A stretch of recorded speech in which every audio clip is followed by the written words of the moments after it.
משרד הבריאות פרסם לפני זמן קצר הודעה הקוראת להורים להפסיק לאלתר את השימוש במזון תינוקות מסוג רמדיה צמחי. מי לא זוכר את פרשת רמדיה?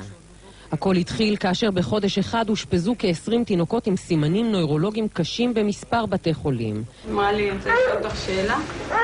מה הילדה שלך אוכלת? אמרתי לה, רמדיה צמחי. לא אשכח את זה בחיים. היא אמרה לי, הרגת.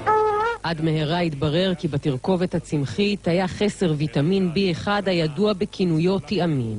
התיאמין הוא אחד המרכיבים החשובים להתפתחות המוח. הנהלת רמדיה לא ידעה על כך שבמוצר אין את כמות הוויטמינים הדרושה. חברת רמדיה הכירה אז בכ-40 תינוקות שנפגעו, ביניהם 3 נפטרו וכ8 נפגעו קשה. אלה הם המעגל הראשון. אולם אחרי כשנתיים מתברר שיש מעגל נוסף של כ100 עד 200 תינוקות שסבלו מתסמינים קלים, קיבלו טיפול בתיאמין, ולמרות זאת ניתן היה להבחין שההתפתחות שלהם אינה תקינה. אלה הם המעגל השני. אנחנו היינו מתעוררים כל המשפחה ואפילו השכנים למטה מהתקפות של צרחות של כאבים איזה 3 פעמים בלילה בערך.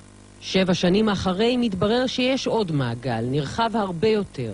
תינוקות שניזונו מרמדיה צמחית ולא סבלו מאף סימן, וכיום סובלים מבעיות התפתחותיות שונות.